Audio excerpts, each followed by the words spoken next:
ಮಿಲನ ಅಡುಗೆ ಮನೆಗೆ ಸ್ವಾಗತ. ಇವತ್ತು ನಾವು ಬದನೆಕಾಯಿ ಬಜ್ಜಿಯನ್ನು ಮಾಡೋದು ನಾವು ತಿಳ್ಕೊಳ್ಳೋಣ. ಬದನೆಕಾಯಿ ಬಜ್ಜಿಯಲ್ಲಿ ಬೇರೆ ಬೇರೆ ಥರ ಎಲ್ಲ ಮಾಡಿರ್ತೀವಿ ನಾವಲ್ವಾ. ಇದು ಒಂದು ಹೊಸ ರೆಸಿಪಿ ಥರ ನಿಮಗೆ ನಾನು ತೋರಿಸ್ತಾ ಇದ್ದೀನಿ. ಇದಕ್ಕೆ ಬೇಕಾಗಿರುವಂಥ ಈಗ ಏನೇನು ಇಂಗ್ರೀಡಿಯೆಂಟ್ಸು ಅಂತ ಹೇಳಿದ್ರೆ 4 ಬದನೆಕಾಯಿ, 2 ಟೊಮೊಟೊ, 5ರಿಂದ 10 ಮೆಣಸಿನಕಾಯಿ, 2 ಈರುಳ್ಳಿ, 5ರಿಂದ 10 ಎಸಳು ಬೆಳ್ಳುಳ್ಳಿ, ಮತ್ತು ಸ್ವಲ್ಪ ಕರಿಬೇವು, ಸ್ವಲ್ಪ ಕೊತ್ತಂಬರಿ, ಸ್ವಲ್ಪ ಹುಣಸೆ ಹಣ್ಣು, ರುಚಿಗೆ ತಕ್ಕಷ್ಟು ಉಪ್ಪು, 1/4 ಸ್ಪೂನ್ ಜೀರಿಗೆ, 1/4 ಸ್ಪೂನ್ ಅರಿಶಿಣ ಹಾಗೂ ಅರ್ಧ ಸ್ಪೂನು ಧನಿಯಾ. ಇಷ್ಟು ಬೇಕಾಗುತ್ತೆ ಇಂಗ್ರೀಡಿಯೆಂಟ್ಸ್ಗಳು. ಈಗ ಈ ಎಲ್ಲ ಇಂಗ್ರೀಡಿಯೆಂಟ್ಸ್ಗಳನ್ನು ಕೂಡ ನಾವೀಗ ಹೆಚ್ಕೊಂಡಿದ್ದೀವಿ.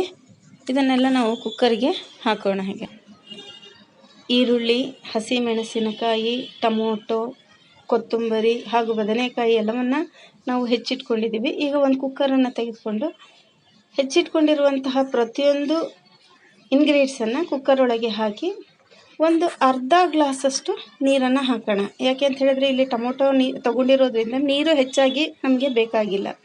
ಅರ್ಧ ಗ್ಲಾಸ್ ನೀರನ್ನು ಹಾಕಿಬಿಟ್ಟು ಕುಕ್ಕರ್ ಮುಚ್ಚಳವನ್ನು ಮುಚ್ಚಿ 2 ವಿಷಲ್ ಬರೋವರೆಗೂ ನಾವು ಇಲ್ಲಿ 2 ವಿಷಲನ್ನು ಕೂಗಿಸೋಣ. ಎಲ್ಲರೂ ಮಿಲನ ಅಡುಗೆ ಮನೆ ಚಾನಲ್ಗೆ ಸಬ್ಸ್ಕ್ರೈಬ್ ಆಗಿ ಹಾಗೆ ಬೆಲ್ಲೈಕನ್ನು ಒತ್ತಿ. ಹೊಸ ಇಂಗ್ರೀಡಿಯೆಂಟ್ಸ್ ಹಾಕಿದಾಗ ನಿಮಗೆ ನೋಟಿಫಿಕೇಷನ್ನು ಕೂಡ ಬರ್ತಾ ಇರುತ್ತೆ. ಈಗ ನೋಡಿ, ಕುಕ್ಕರ್ ಇಟ್ಟು 2 ವಿಷಲ್ ಆಗಿದೆ. ಹಾಗೆ ಎಲ್ಲ ಇಂಗ್ರೀಡಿಯೆಂಟ್ಸ್ ಇವು ಚೆನ್ನಾಗಿ ಬೆಂದಿದೆ ನೋಡಿ. ನೀರಿನ ಅಂಶನೂ ಕೂಡ ಅದರಲ್ಲಿ ಇಲ್ಲ ಹೆಚ್ಚಾಗಿ. ಇವಾಗ ಇದನ್ನೆಲ್ಲನೂ ಬೇಳೆ ಮಸಿಯೋದ್ರಿಂದ ನಾವೆಲ್ಲ ಸ್ಮ್ಯಾಶ್ ಮಾಡಿಕೊಂಡು ಚೆನ್ನಾಗಿ ಸ್ಮ್ಯಾಶ್ ಮಾಡ್ಕೊಳ್ಳೋಣ. ಸ್ಮ್ಯಾಶ್ ಮಾಡಿಕೊಂಡ ನಂತರ ಒಂದು ಒಲೆ ಮೇಲೆ ಬಾಣಲೆಯನ್ನಿಟ್ಟು 1 ಸ್ಪೂನ್ ಎಣ್ಣೆ, 1/4 ಸ್ಪೂನ್ ಸಾಸಿವೆ, 1/4 ಸ್ಪೂನು ಜೀರಿಗೆ, ಇದನ್ನೆಲ್ಲ ನಾವು ಹಾಕ್ತಾ ಬರೋಣ. ನಂತರ ಒಂದು 4 ಎಸಳು ಬೆಳ್ಳುಳ್ಳಿನ ಸಣ್ಣದಾಗಿ ಹೆಚ್ಚಿಟ್ಕೊಂಡು ಅದನ್ನು ಹಾಕೋಣ. ಇಡಿಯಾಗಿ ಹಾಕಿದರೆ ಬಾಯಿಗೆ ಬರುತ್ತಲ್ವ, ಹಾಗೆ ಸಣ್ಣದಾಗಿ ಕಟ್ ಮಾಡಿ ಹಾಕ್ಕೊಳ್ಳೋದ್ರಿಂದ ನಮಗೆ ಅದು ಬಾಯಿ ಸಿಗಲ್ಲ. ಹಾಗೆ ಒಣಗಿದ ಮೆಣಸಿನ್ಕಾಯಿ 1, ಸ್ವಲ್ಪ ಕರಿಬೇವನ್ನು ಹಾಕೋಣ. ಕರಿಬೇವನ್ನು ಹಾಕಿ ಇವು ಎಲ್ಲ ಇಂಗ್ರೀಡಿಯೆಂಟ್ಸ್ ಹಾಕಿದ ನಂತರ ಸ್ವಲ್ಪ ಫ್ರೈಯನ್ನು ಮಾಡ್ಕೊಳ್ಳೋಣ.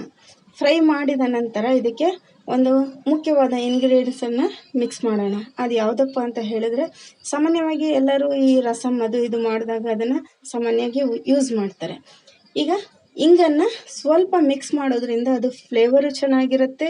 ಹಾಗೆಯೇ ಅದು ಹೆಲ್ತಿಗೂ ಕೂಡ ತುಂಬ ಒಳ್ಳೆಯದು. ಈ ಶೀತ ಅದಕ್ಕೆ ಎಲ್ಲದಕ್ಕೂ ಕೂಡ ಯೂಸ್ ಮಾಡ್ತಾ ಇರ್ತಾರೆ. ಚಿಕ್ಕ ಮಕ್ಕಳಿಗೆಲ್ಲನೂ ಕೂಡ ಯೂಸ್ ಮಾಡ್ತಾರೆ, ತುಂಬ ಒಳ್ಳೆಯದು.